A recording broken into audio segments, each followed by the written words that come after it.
In the following audio clip, you can hear a CNN insider talking about how they had just got done conducting a poll and how it had been submitted to the public, and how some of the information inside of the poll itself skewed the final results, leading to an end result that was semi-inaccurate. The CNN insider talked about trying to go through a system of checks and balances to get this fixed, but complained about when nothing occurred and no fixes changed, resulting in an inaccurate poll being submitted to the public. So one can assume that if this is something that goes on behind our backs and they talk about, openly, that it's something that still probably goes on to this day. Here's the audio clip. Okay. Something happened last week.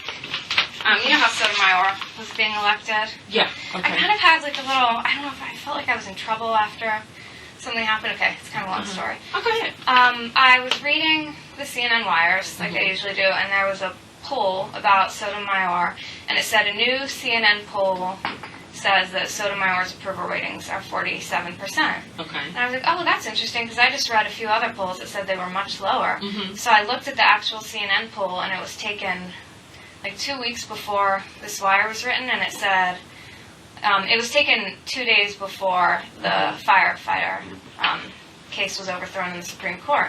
So I realized that her poll ratings had gone down significantly. Okay. So, but that poll, the CNN poll, said hold for release until the 10th. So it was like they conducted the poll before that, but they weren't using it. So I asked someone at Wires, and the first response I got was just, oh, we don't use anyone else's polls.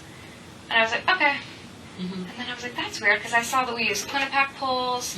I saw, like, the night before, Lou Dobbs talking about a CBS poll. So I was like, I don't get it. Right. So I asked someone else at Wires, and they were like, well, DC handles that. So they gave me the name of 2 people to contact, because I just thought, oh, that, I kind of was interested in why we would do that. Right. So I asked them if we'd be doing a new poll. I printed out the email.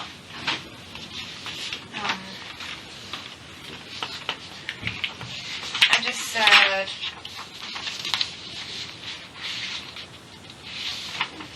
that I was given their names for a few questions, and I told them the question I had, and they wrote back and said, we're not going to be doing a new poll, and some polls are okay, Quinnipiac is okay, we don't use Rasmussen, and they said, I wrote back and said, well, which polls are okay to use, and they just said, well, let me know on a case-by-case basis. Okay. So then I talked to, do you know Joe Sterling?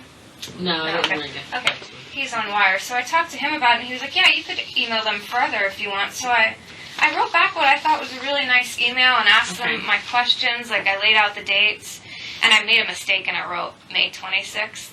By accident. It wasn't a big, I wrote the wrong month. Right. And it was June. And he wrote back and said, he didn't answer my questions at all. He pointed out my mistake and said, you should take advantage of the opportunities available, but if you plan to challenge their news judgment or question their integrity, don't make obvious errors. Always get the basic facts straight. But the only fact I had wrong was one thing, and he never answered my question. And let me see. And then this was last week. And then the next day, Joe took me aside. Yeah, in DC. He does all the polls and writes about them. And I just felt like, I don't know if I explained it sufficiently. Like, all of the other ratings had gone down, and the way that they had reported it was that it was a new poll. But it wasn't new.